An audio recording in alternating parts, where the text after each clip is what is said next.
Hello friends, welcome back to the new video. In this video guys, we are going to talk about how to off touch sound.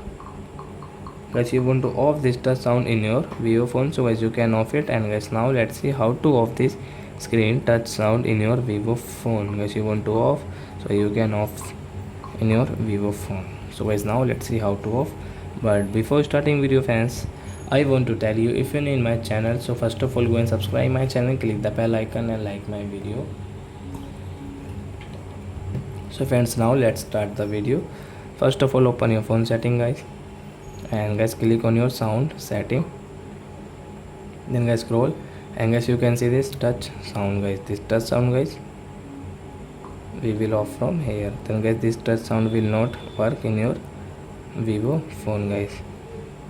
So I hope friends you have understood how to off touch sound in our vivo phone. So that's it guys, thanks for watching. Now we will meet our next video with new topic. Before going guys, please go and like my video, subscribe my channel. Bye bye friends.